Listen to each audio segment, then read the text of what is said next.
Estábamos hablando de nuestra sociedad moderna con la pauta o falsilla de Hannah Arendt, que decía que el moderno cree dos cosas. Primera, que todo está permitido, esto es libertad. Y segundo, que todo es posible. Y esto se debe a la ciencia, ¿no? La ciencia moderna, que es conocimiento y poder, ¿no? Saber es poder. ¿Cuál sería, en mi opinión, que aspiro a que podamos compartir, también por los del Barça, cuál sería el gran mito de la modernidad? Lo que ocupa el lugar que rellenaba en la antigüedad clásica, por ejemplo, la verdad y el bien con mayúsculas. ¿Qué es lo que el moderno adora? Lo que presume, a lo que aspira, de modo que hasta el día de hoy quien enarbola ese valor en su bandera, ya sea en el orden intelectual, cultural, político incluso, ya eso es el bueno, le hace ser el bueno de la partida. ¿Cuál es el mito moderno, por excelencia? Libertad. Está bien, pero creo que no. Bueno, hemos dicho el poder, ¿de acuerdo? Pero en concreto, igualdad no. No. Todo tiene que ver. Caliente, diríamos. Caliente, incluso muy caliente, pero es una palabra que está en la bandera de Brasil. El progreso, ¿no? Progreso. O sea, el progreso es, todavía hoy, en cualquier liza electoral, la candidatura progresista es la buena, la que tiene a su favor la bondad, el sello de bondad, equidad, justicia, bien, etc. El progreso, ¿no? ¿Cuál es el motor del progreso? ¿Qué es lo que lo hace posible? La ciencia y la tecnología, ¿no? Saber es poder, ¿no? Bueno, vamos a repasar brevemente cómo se entiende el progreso en el mundo clásico y cómo se entiende en el mundo moderno. La noción de progreso solo puede darse en un contexto cultural cristiano, porque lo propio de la antigüedad es la noción circular del tiempo, ¿no? Eterno retorno. A esto invita el propio ciclo de la naturaleza, ¿no? El día y la noche, las estaciones, la órbita de la Tierra en torno al Sol, todo se repite, ¿no? Un ciclo continuo de semilla, nacimiento, crecimiento, madurez, decadencia, muerte. En cambio, con el judeocristianismo, o sea, teníamos el mundo clásico, y con el judeocristianismo hay una visión lineal del tiempo, ¿no? El mundo tiene un origen. Los griegos creen que el mundo es eterno. No tienen la idea de creación de la nada, ¿no? Exacto. Y para la visión judeocristiana hay un comienzo del mundo y habrá un final. Entre medias hay una culminación que es la venida de Cristo, pero la historia tiene comienzo y final. Y ya, por ejemplo, San Agustín enuncia la idea convencional de progreso, del que es sujeto la humanidad en su conjunto, que lo hace posible el conocimiento, que se va profundizando, ampliando. Esa frase, hay una expresión clásica que parece que procede de Bernardo de Chartres en el siglo XII. Somos enanos a hombros de gigantes, ¿no? Bueno, pues esto es, ¿no? El conocimiento se va acumulando y permite llegar más lejos cada vez, cada generación. O sea, esta es la idea cristiana, clásica, medieval de progreso, ¿no? ¿Qué es lo que va a añadir la modernidad? Los rasgos de progreso necesario e ilimitado. Bueno, esto es típicamente ilustrado está, por ejemplo, en Kant y Hegel. Kant combina dos cualidades. Es un hombre de orden en su pensamiento, en su vida, en su actitud. Era un prusiano milimetrado, por ejemplo, se sabe, ¿no?, que cada día almorzaba con colegas, había una sobremesa donde hablaban de temas científicos y después daba un paseo con su carroza y la gente de la ciudad de Königsberg ponía los relojes en hora al paso de Kant. O sea, era una vida pautada. Entonces, Kant está contra la revolución, es un hombre de orden, pero a la vez celebra la Revolución Francesa. Pero aquí es un poco tramposo, porque él prohíbe hacer la revolución, pero a la vez, si ésta triunfa, porque se ha hecho contra su parecer, si triunfa, indica que en el fondo el régimen anterior era un régimen muerto, caduco, mera fachada externa, y la revolución ha hecho bien en derribar esa fachada, ¿no?, para alumbrar un mundo nuevo. Kant cree en el progreso, en el avance continuado hacia un estado de mayor justicia y mayor conocimiento, y eso ocurre, primero, porque los soberanos condescienden con el pueblo y conceden libertades, beneficios. Es el despotismo ilustrado, ¿no? No sé si han estado ustedes en Múnich. En 1789, año de la Revolución de Francia, se abrió al público el primer jardín parque real, que es el llamado Jardín Inglés, que está hasta el día de hoy un jardín enorme, ¿no? O sea, esto es despotismo ilustrado. Permitir que el pueblo disfrute del parque que hasta ahora era dominio exclusivo del soberano, del rey. O sea, hay avance, o bien porque los reyes, de modo gratuito, benevolente, otorgan al pueblo libertades, parques, conocimiento, ciencia, tecnología. O bien debido a la casualidad, o bien debido a lo que él llama la astucia de la razón. Y ya que también va a tomar Hegel, ¿no? O sea, al final, la historia, por vericuetos sorprendentes, por aparentes retrocesos y catástrofes, siempre obtiene un beneficio. Más justicia, más ciencia, más sabiduría. En esa época causó gran conmoción en toda Europa y fue tema de debates intensos. También, por ejemplo, para la teodicea, el famoso terremoto de Lisboa, ¿no? Bueno, pues incluso a pesar de terremotos como el de Lisboa, al final todo va mejor. La humanidad mejora. Confianza, optimista, ilusionada en el avance continuado, ilimitado, necesario, ¿no? Quien se oponga a ese progreso será arrastrado, machacado por la rueda de la historia, ¿no? Esa idea de progreso moderna se alimenta de varias fuentes. Una es, por supuesto, la filosofía del idealismo alemán.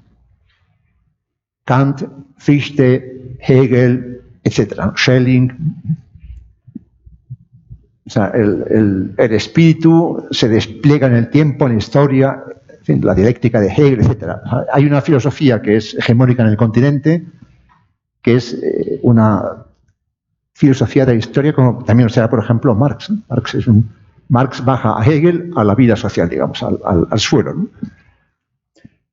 De otra parte, también ayuda a que esta idea de progreso se establezca y difunda la biología, con la aparición de la evolución,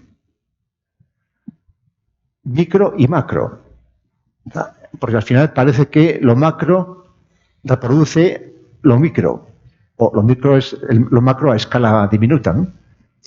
Lo que pasa en cada microorganismo unicelular pasa en cada ser vivo, pasa en el conjunto de la naturaleza, ¿no?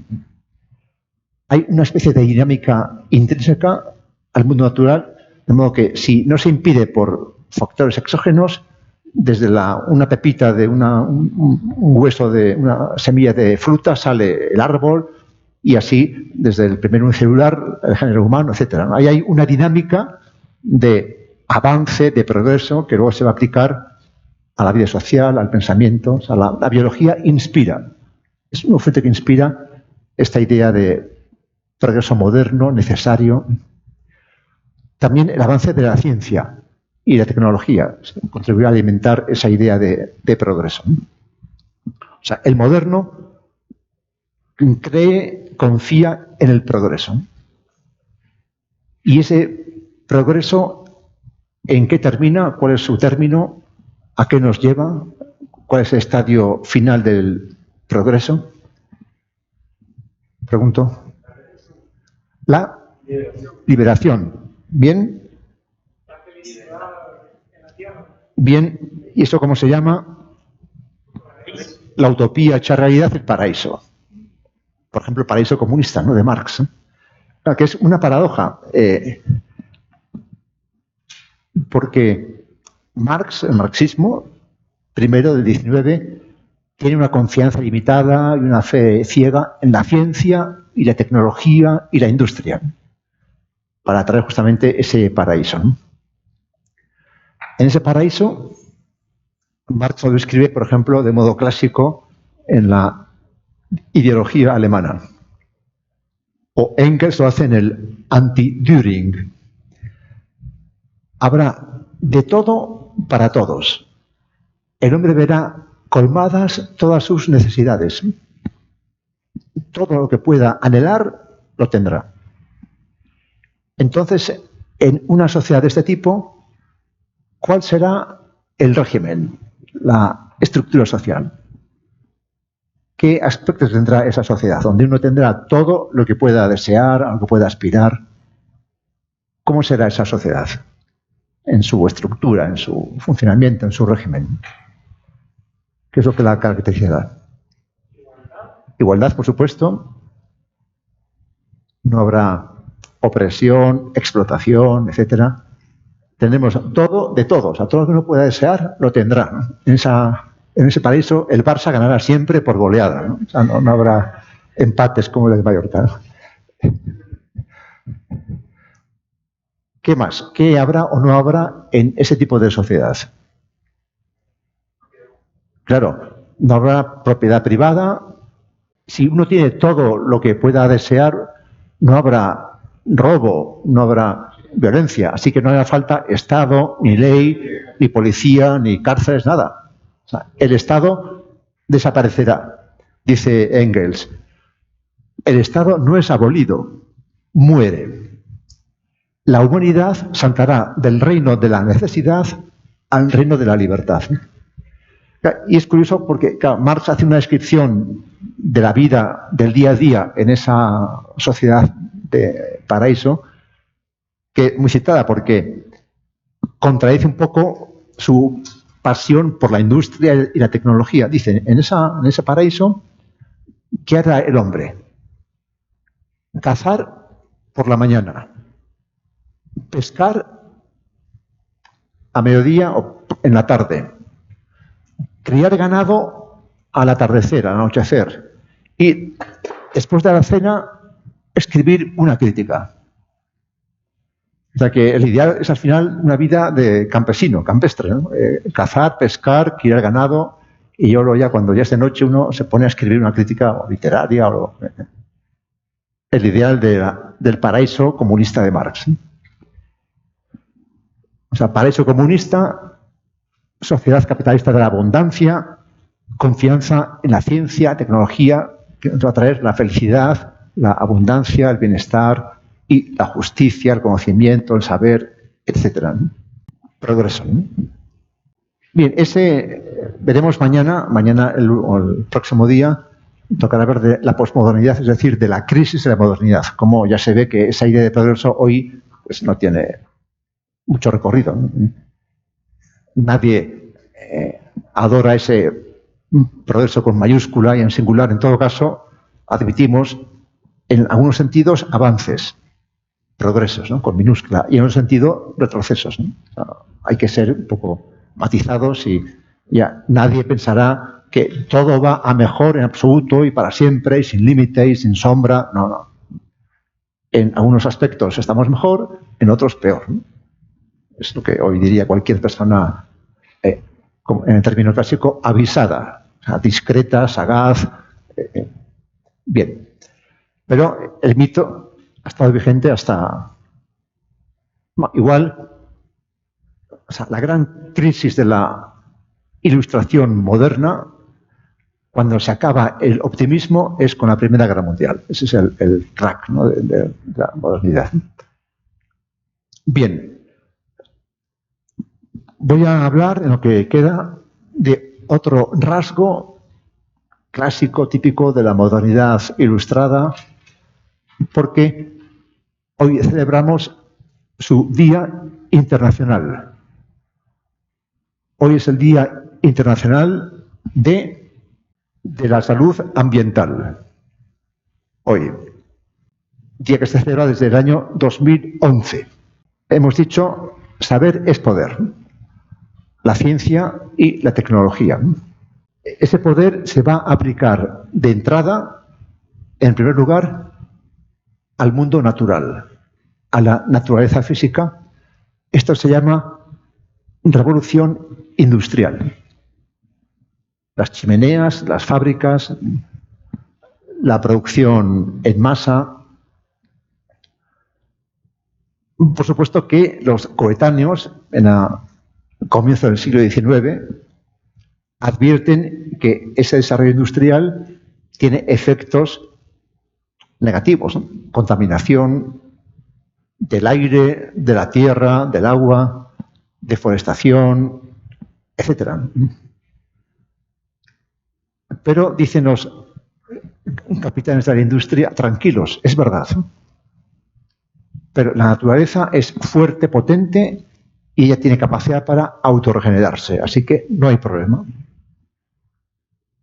Con la actividad industrial damos mordiscos a la tierra, la ensuciamos, pero ella es potente, es fuerte y se recupera. ¿Cómo se llama la corriente intelectual, literaria, artística, que en esa primera mitad del XIX rechaza este mundo moderno industrial donde el que manda es el ingeniero y querría un mundo anterior, humano, caballeresco, virtuoso? ¿Eso cómo se llama, esa actitud o corriente? Romanticismo. O sea, el romántico es el que añora un mundo pasado, caballeresco, la virtud, y está incómodo en este mundo de ingenieros, de fábricas, de chimeneas. Bien. Pero llegamos al siglo XX, años 60, y de repente suena la voz de alarma, de entrada en Centroeuropa. Y es la lluvia ácida que viene de este Europa y cae sobre Centroeuropa, Alemania, Suiza, etc. Es el momento de los verdes como agrupación sociopolítica, cultural, y del activismo medioambiental. Aunque, como igual veremos después, esto es algo de lo que no se habla mucho, pero ahí está. Hubo un gobierno en el mundo que en los años 30 legisló, o sea, varias leyes en términos de protección del medio ambiente, de los bosques, de los animales, que consideró a los animales, por vez primera en historia, como sujetos de derecho. O sea, las leyes que podáis pensar más proteccionistas, amigas de la naturaleza, de los animales, o sea, con objetivos o preceptos que hoy aún nos parecerían avanzados, incluso utópicos. Todo eso se dio en los años 30, en la Alemania de Hitler, por impulso de Hitler en persona. Claro, de esto no se habla mucho porque no es oportuno, pero ahí está todo. O sea, leyes conocidas, publicadas en los años 30, 34, 35, una ley de caza, una ley de protección de los bosques y otra de protección de la naturaleza. Todo. Ya ahí el lobo es declarado bien que hay que proteger, etcétera. Todo lo que hoy podemos conocer ya estaba en Hitler. ¿No? Pues, bien, años 60, de repente lluvia ácida. Y queda claro que combatir ese deterioro medioambiental escapa al ámbito de un país aislado.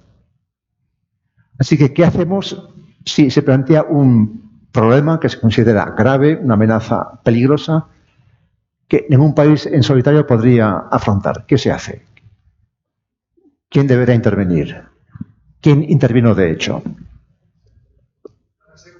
Claro, la ONU. ¿Y qué se hace? Se convoca una cumbre. Año 72 en Estocolmo. Primera cumbre sobre el estado de la Tierra. La primera cumbre de temática medioambiental. Año 72, donde se redacta la Carta de la Tierra, 113 países. Es común que en estas cumbres se firme algún tipo de documento, manifiesto, proclama. Bueno, pues aquí fue la Carta de la Tierra. Claro, si se plantea un reto de ámbito mundial que debe afrontar la ONU, que implica, primero, acordar algún tipo de plan de acción, de programa, ¿no?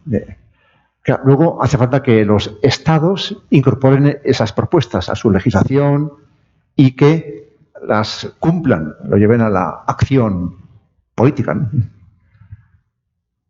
¿Cómo puede la ONU asegurar que se cumple lo proclamado, que se avanza en la protección del medio ambiente? ¿Qué hará la ONU? Convenio. Bien, se firman convenios. La gente firma esa Carta de la Tierra y después, en principio, los estados se comprometen a incorporar todo eso a sus códigos, restricciones. ¿Y cómo las aplica la ONU? Hay que crear un ente en la ONU que se encargue del medio ambiente en el mundo, ¿no? Que es el UNEP, o en español, PNUMA, ¿no? Naciones Unidas, Programa Medioambiental, Environment Program, ¿no? Programa de Naciones Unidas de Medio Ambiente. Se crea, pues, la UNESCO para la cultura, la FAO para el hambre, bueno, pues el UNEP para medio ambiente. ¿Dónde está la sede de la UNEP? No vais a acertar este trivial, ni Freddy. Nairobi, Kenia. Y ha sido tradicional durante 50 años, como Alemania fue pionera en esta lucha, que era casi praxis habitual, el ministro alemán de Medio Ambiente, cuando acababa, pasaba a ser el jefe de la UNEP, ¿no? Era una pauta. Eso de una parte. Se crea una agencia que tendrá sus funcionarios, enviará a su gente a los países, hace falta medios, recursos, seguimiento, ¿no? Supervisión. Y toda cumbre de cualquier género, cumbre de medio ambiente, cumbre sobre el tráfico de drogas, cumbre sobre lo que quieran, toda cumbre mundial, continental, regional, nacional, toda cumbre siempre incluye un acuerdo, un tipo de acuerdo. ¿Qué es? No falta en ninguna cumbre, del tipo que fuere, ¿no? Religiosa, en cualquier materia que busquemos, toda cumbre acuerda siempre de modo inexorable e infalible, además de los documentos, programas, manifiestos, además del plan de acción, más cumbres para supervisar la marcha del plan. O sea, así que a cada cumbre siguen más cumbres, por ejemplo, cada 5 años. No, las cumbres son un bocado para los políticos. Van 20.000, 30.000 personas a estas cumbres, ¿no? Los gobernantes, sus séquitos, el turismo de las cumbres, algo muy deseado por los políticos, les encanta el turismo de cumbres. Cumbres cada 5 años, en el caso del medioambiental. Bueno, también, además, como la temática medioambiental es muy amplia, porque se refiere a la totalidad de la Tierra, ¿qué ocurre también? De hecho, ¿qué va a ocurrir? Que esa temática se va a fraccionar. Y habrá, por tanto, cumbres sectoriales sobre clima, cambio climático, sobre aguas, sobre bosques, sobre etcétera. O sea, que la temática se parcela, como que se especializa, ¿no? O sea, se fracciona, y las cumbres periódicas, ¿no? La cumbre igual más importante fue la del 92, Río, con la agenda llamada Siglo XXI, y donde se formula, se acuña un concepto que al cabo de 30 años es hoy todavía el concepto clave en toda temática, problemática medioambiental, de orden político, científico, cultural. Un concepto que acuñó un suizo, Schmidt-Heine, empresario, prócer, filántropo. El año 90 fue nombrado asesor de la ONU para la cumbre de Río, y él estableció, formuló ese concepto que es hoy el concepto clave hasta el día de hoy. Publicó, etcétera, está todo. ¿De qué concepto se trata? Sostenibilidad. Es la clave. Hoy es la guía, la pauta, la que hace aceptable cualquier cosa, propuesta, política, gasto, si es sostenible. Sostenible es el talismán, es el mantra, es la clave para toda política medioambiental. Lo sostenible. Bueno, pues esto es obra de Schmidt-Heine. Nació en el 47, vive todavía. Bien, la cumbre de Río, con la agenda del siglo XXI para salvar el planeta, ¿no? Cumbre de Kioto, etcétera, ¿no? Cumbres, bueno, Río +5, bueno, toda una serie de cumbres que podemos ir siguiendo y que se van solapando en las temáticas, ¿no? Bueno, el balance de tanta cumbre es hoy un tanto deprimente y pesimista. O sea, el clima de opinión que reina en la ONU y tal es porque los objetivos no se cumplen. El protocolo de Kioto para reducir el CO2, etcétera, estamos muy lejos, ¿no? Y las últimas cumbres son siempre objeto de decepción, porque hay una especie de ley que funciona de modo infalible, y es que el ecologismo, como praxis política y plan de acción, es aplicado o aplicable en época de bonanza económica. Cuando hay recesión o crisis, se deja de lado y prima la creación de empleo. El ecologismo surge en Alemania años 60, años del milagro económico, ¿no? Optimismo, fabuloso, tal. Pero en cuanto en cualquier país, Alemania la primera, hay recesión, hay desempleo, hay crisis, se deja de dar al ecologismo y lo que prima es crear empleo. Porque es lo que da votos también a los políticos, ¿no? Al final. Así que ahora mismo el optimismo ha cedido. Bueno, también quería en algún momento colocar una idea, que luego ahora aprovecho, sobre la lógica burocrática, que también tiene que ver con la perspectiva social o sociológica, ¿no? Para la gestión del cambio climático tenemos este panel internacional de científicos, un millar de científicos del mundo, amparados por la ONU, que va haciendo sus informes y sus modelos matemáticos, etcétera. Todos conocemos, ¿no? El IPCC, hemos visto sus informes, que son noticia de prensa en todo el mundo. Si fuéramos asistentes del presidente del IPCC, de su equipo, de su gabinete, y asistiremos a su día a día, ¿cuál es la primera preocupación del presidente del IPCC? De facto, o sea, si nos asomamos a su despacho y estamos con él, ¿cuál es su primera preocupación y su primer objetivo, por tanto? Estudiar el clima de la Tierra. Para eso está, ¿no? Mentira. Eso es lo que oficialmente figura y consta. Es un organismo para estudiar la evolución del clima, hacer sus pronósticos, ayudar a la ONU, etcétera, salvar el planeta. No.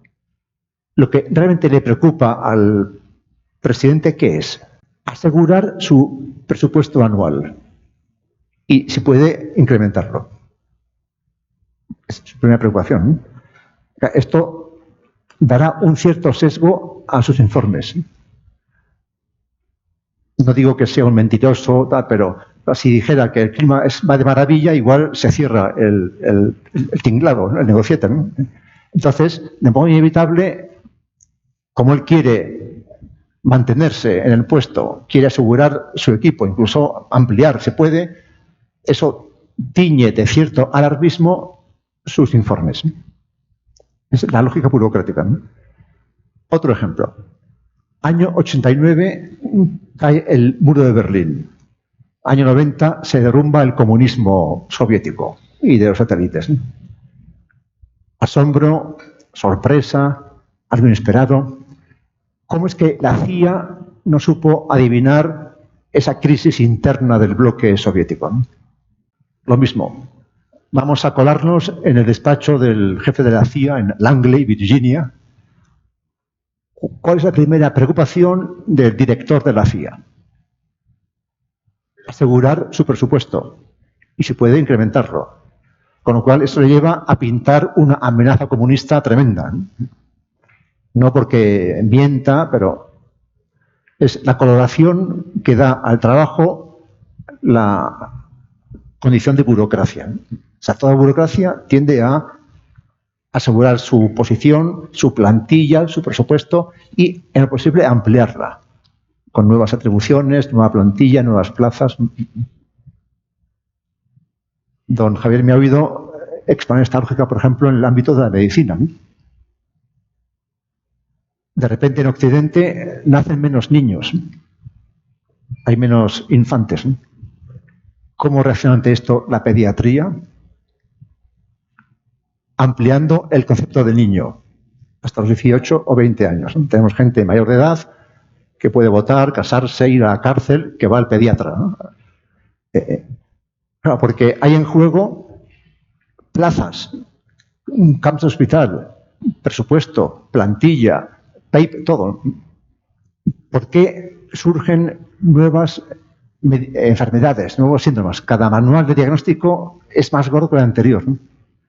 Hay gente interesada en que se reconozcan nuevos síndromes, porque eso implica hay que dotar una plaza de tal especialidad, camas, médicos, enfermeras, horas de docencia. Hay por medio dinero, presupuesto, plazas, poder. En la ciencia lo mismo, ¿no?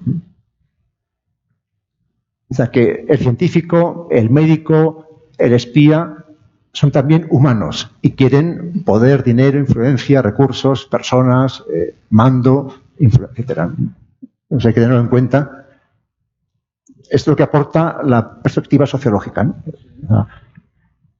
En un laboratorio no es tan solo ciencia lo que se hace, hay también mucho, hay política, hay dinero, hay recelos con otros, hay espionaje, hay envidia, hay pelea por el tal. Bien, debate medioambiental.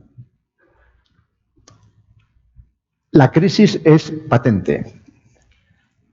La palabra crisis, que es griega, viene justamente del ámbito de la medicina. Indica el momento, punto culminante, en que el enfermo o se cura o se muere. Decimos, la infección hizo crisis y ya enfermó al día siguiente, despertó sin fiebre y pidiendo una baleada de no sé qué porque ya estaba bien. Ya hizo crisis y ya superó la postración Bueno, pues ante una crisis como la medioambiental caben de entrada dos respuestas, ¿no? La primera, frenar y dar marcha atrás, ¿no? No podemos continuar con este estilo de vida dilapidador, contaminador. En los años 90, por ejemplo, Estados Unidos consumía la cuarta parte de la energía mundial y producía la tercera parte de la basura mundial. Si todo el mundo viviera como los yanquis, el mundo se acaba en 2 semanas, ¿no? Sin recursos, exhausto y lleno de basura, ¿no? O sea, por tanto, primera opción, frenar, detenerse, parar este carro, este auto que va desbocado y cambiar de vida. Una vida más sobria, austera, amigable, etc. Frenazo y marcha atrás, ¿no? La otra opción es acelerar. Y decir, es verdad que la industria, la tecnología han provocado contaminación, deterioro, deforestación, etc.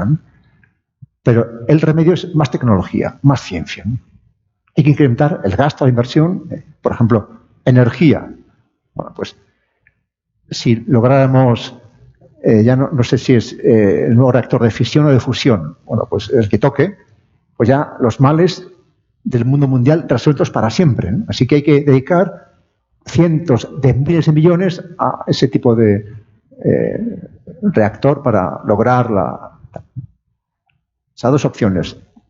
Frenar, marcha atrás, acelerar, ¿eh? Más gasto, más I+D, más tecnología, más inversión, más ciencia. Bien, en el debate medioambiental se barajan básicamente 4 argumentos, que voy a llamar 2 argumentos antropocéntricos y 2 argumentos biocéntricos, centrados en el hombre o centrados en la naturaleza.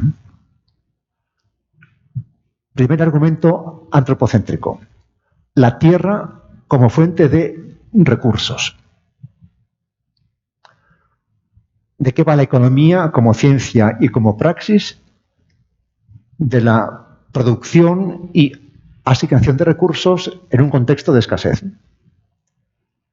Los recursos de la Tierra son finitos y esto pide una gestión razonable, nos pide ser buenos administradores. Un buen administrador es el que lega a los herederos un patrimonio al menos igual al que recibió y, si puede, incrementado, ¿no?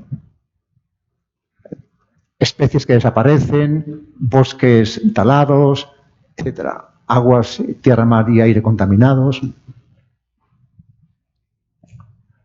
Bueno, aunque hay que matizar, ¿no? Bueno, año 68. Este famoso científico Paul Ehrlich publica el libro que causó mucho impacto, La bomba de la población. Pronóstico apocalíptico. Dice, la batalla para alimentar a la humanidad ha terminado. En los años 70 y 80 habrá cientos de millones de personas que van a morir de hambre, a pesar de los programas de choque que podemos aplicar ahora mismo. Club de Roma y sus informes. Para el 2000, fin del mundo, catastrofismo radical. Se acabaría el petróleo, habría hambrunas, cientos de millones de muertos, ¿no? Y esto es lo que se difundía, se pensaba, se creía. ¿Qué pasó? Nada, ¿no? ¿Qué parámetro, índice o valor nos mide la abundancia o escasez de cualquier bien? O sea, ¿cómo podemos saber si un bien cualquiera abunda o escasea? ¿Qué nos indica si algo abunda o escasea? Freddy, el precio. El precio. No, pues hubo una famosa apuesta entre Paul Ehrlich y Julian Simon sobre los precios de las materias primas que habría el año 2000. Ganó Simon. Todas bajaron de precio, ¿no?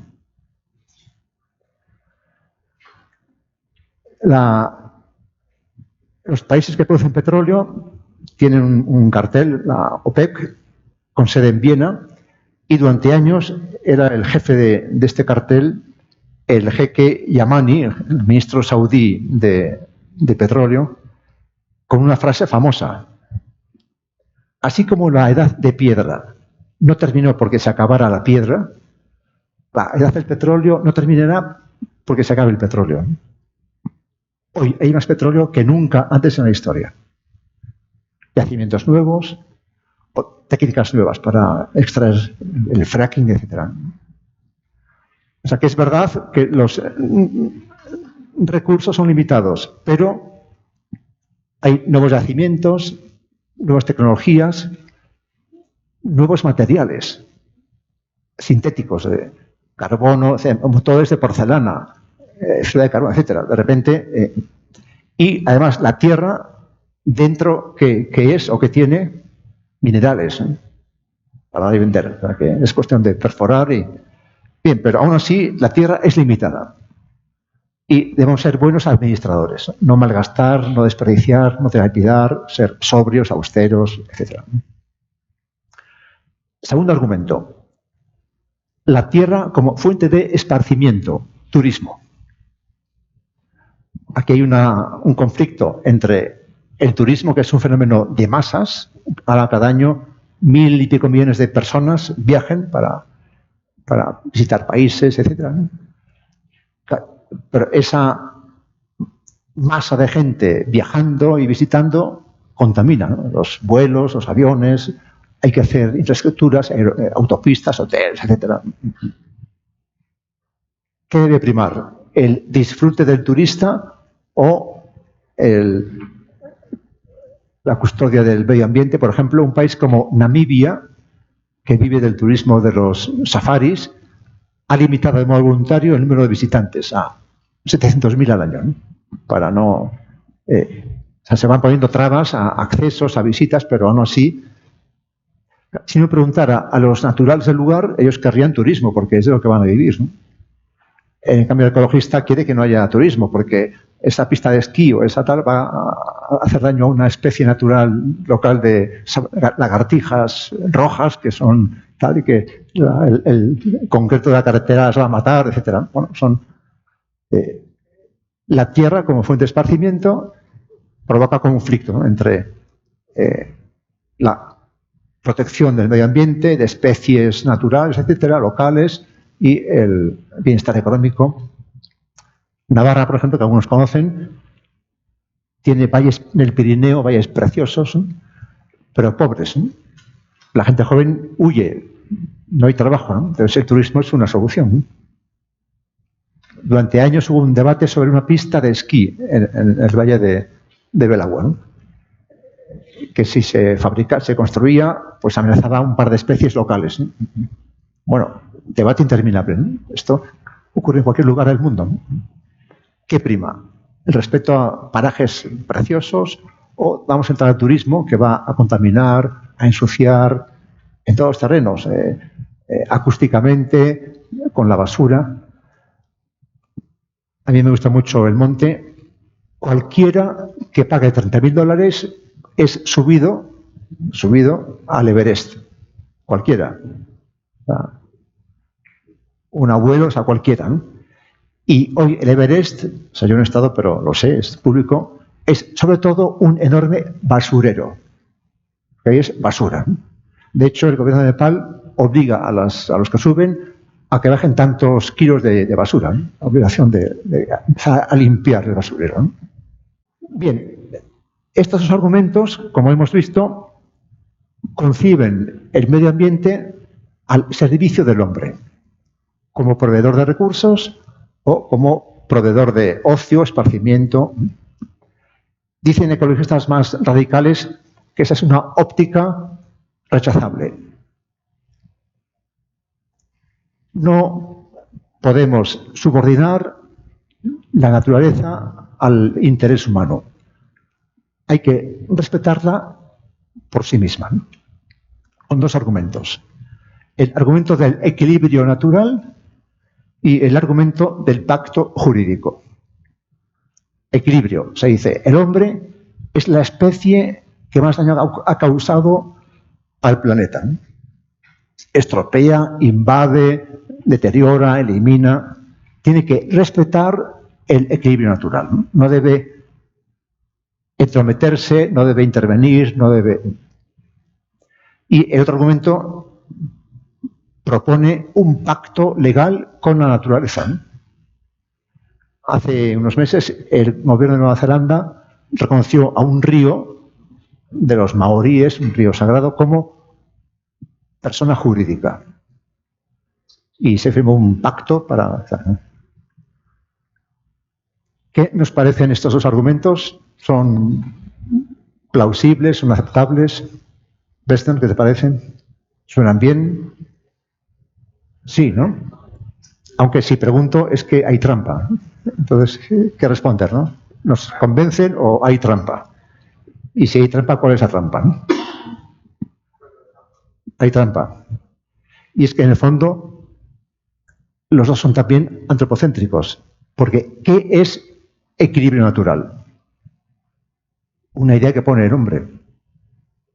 En la naturaleza no hay equilibrio. Es sálvese quien pueda, comer o ser comido. Es el hombre el que decide que hay que valorar, proteger, respetar tal estado natural. Pero porque lo quiere el hombre, ¿no?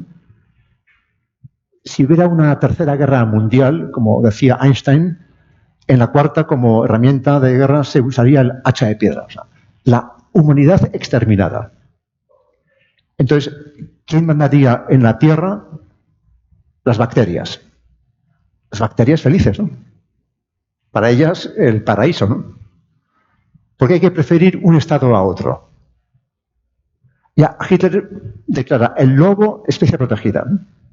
Bueno, hoy en Europa ya hay tantos lobos que ya empieza a haber cacerías, tal, o sea, ya de repente. En Navarra el gobierno declaró protegido el buitre y el jabalí. Incluso los alimentaba con comederos, ¿no? Se han proliferado. Hay que hacer cada año batida para matar miles de jabalíes, ¿no? O sea, el equilibrio no existe. Es algo que pone el hombre. Él decide que hay que proteger este estado de cosas, ¿no? ¿Y por qué? Porque él quiere, ¿no? Y ya sabe que el pacto jurídico es una estupidez, ¿no? Si alguien ensucia el río de Nueva Zelanda, ¿quién va a demandar? ¿Quién va a defender al río? El río, o sea, es una butad, una tontería, un gesto para la galería, pero hacer un pacto con la tierra es una solemne estupidez.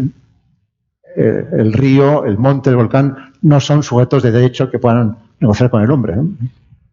Alguien asume la defensa del interés del río o del volcán y si alguien lo vulnera, ese alguien demandará a quien fuere ante un tribunal, pero el volcán, el río o el cocodrilo no entran al trapo del mundo jurídico, ¿no?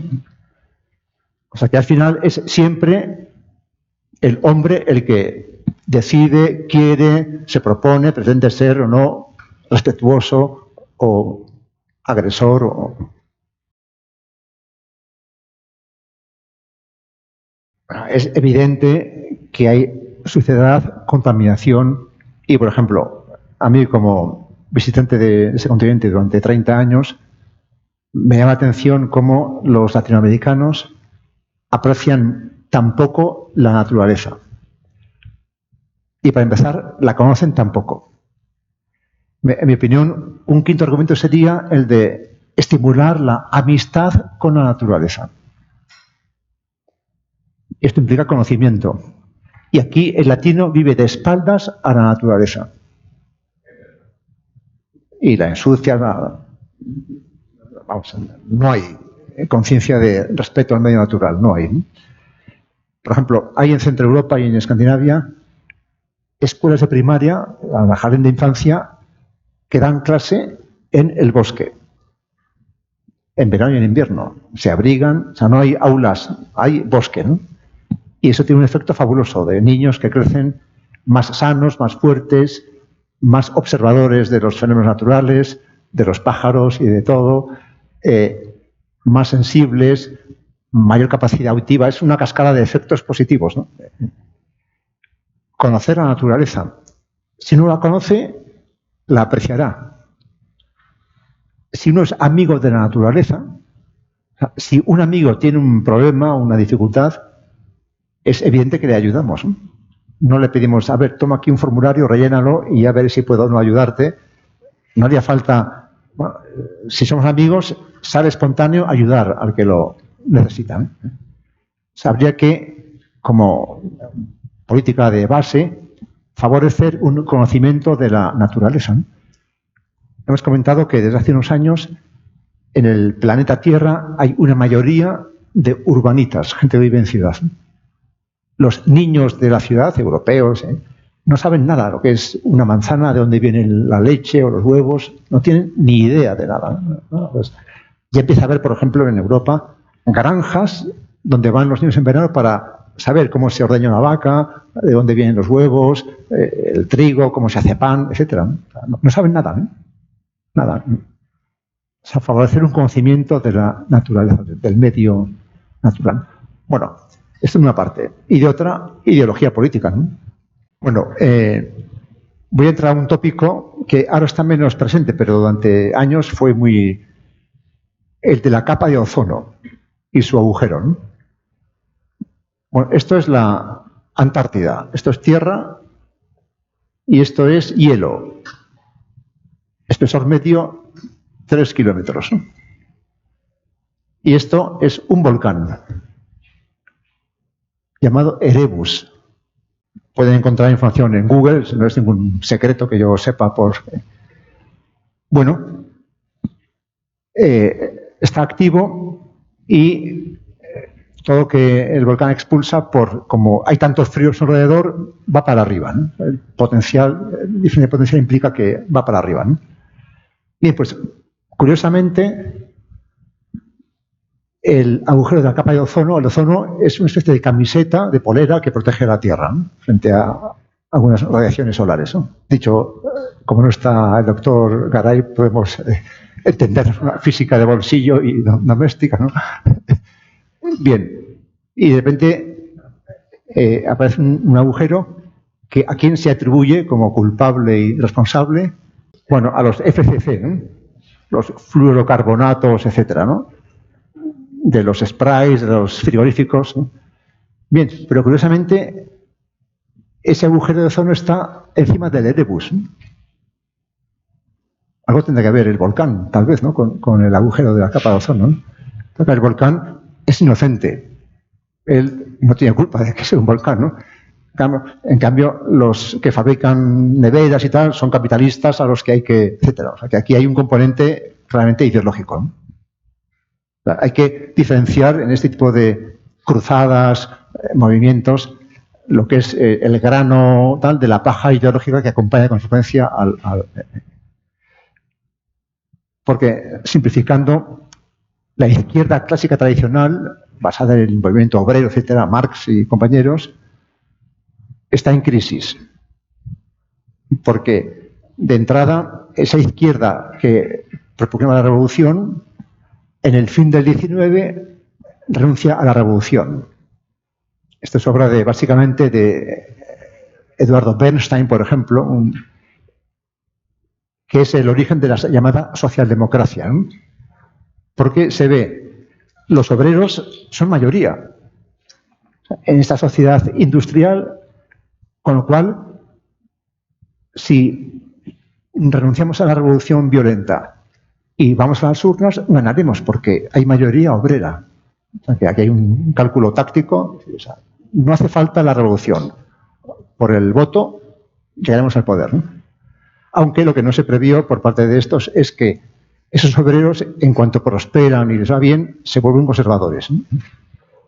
La crisis de la izquierda. Entonces, la izquierda, ¿qué ha hecho? Con gran habilidad, infiltrarse y atraer a su bando a los grandes movimientos del siglo XX. Pacifismo, ecologismo, feminismo, etc. Entonces hay una contaminación, son causas en principio ajenas, pero que donde la izquierda ha entrado. Claro, o sea, feminismo, pacifismo, ecologismo, ahora el género, porque tienen un común planteamiento emancipador, de denuncia, etc., ¿no? El enemigo es el mismo. Es el hombre blanco, occidental, heteropatriarcal, que es el que explota el tercer mundo, explota la tierra, explota a las mujeres, o sea, ya hay un enemigo identificado que es el mismo, y entonces, pues, por eso en el ecologismo hay, con frecuencia, mineral precioso de preocupación por el medio ambiente y mucha ganga ideológica de izquierda, de tal, de cual, ¿no? Entonces hay que saber en cada caso, pues, qué se denuncia, contra quién se va, qué se propone. Y luego yo siempre decía a mis alumnos en Pamplona y en América, no, dicen las encuestas que el sector social más preocupado por el ecologismo y por el medio ambiente son los jóvenes estudiantes. El sector más inquieto. Si uno hace una encuesta, lo que más les preocupa es, dicen, el medio ambiente, el calentamiento, ¿no? Pero a la vez es el grupo que menos hace por combatir la crisis ecológica, ¿no? Menos tiempo dedica, menos dinero da. O, por ejemplo, en su día en Pamplona se introdujo por parte del ayuntamiento la separación de basuras en los hogares, ¿no? El orgánico, no sé qué, ¿no? Bien, al cabo de un tiempo el gobierno hace una encuesta a ver cómo se está viviendo lo de la separación. ¿Qué grupo es el que peor vive la separación? Los estudiantes, ¿no? Bueno, o sea que hay mucha boquilla, palabrería, nos preocupa el futuro de la Tierra, estamos con Greenpeace y no sé qué, pero después, ¿qué ocurre en el día a día, en la conducta diaria? O sea que hay que saber discernir aspectos, ¿no? De las ideas, las estrategias, las tácticas, los comportamientos, para discriminar lo que es aceptable, bueno, santo, y lo que es tal vez, pues, criticable o rechazable.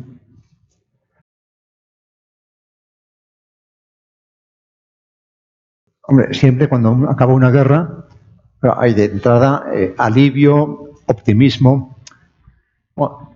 Y ya Schumpeter hablaba de la destrucción creadora e innovadora, ¿no? Alemania quedó arrasada y todo su aparato productivo desmantelado. Eso fue un beneficio al final, porque todo lo que se levantó era de lo más moderno y avanzado, ¿no? Eso sí, hubo que trabajar muchísimo, el milagro alemán, ¿no? Pero como se partía de cero, se incorporó lo más moderno de tecnología, de todo tipo de maquinaria, de construcción, ¿eh? O sea que a veces empezar de cero facilita un rápido crecimiento, ¿no? Pero aún así, he dicho en alguna sesión estos días, estamos en términos económicos en una fase de cierto estancamiento. En Norteamérica, del 95 al 2010, la productividad creció cada año 2,6%. Y del 2010 al día de hoy, 0,5%. El crecimiento se ha ralentizado.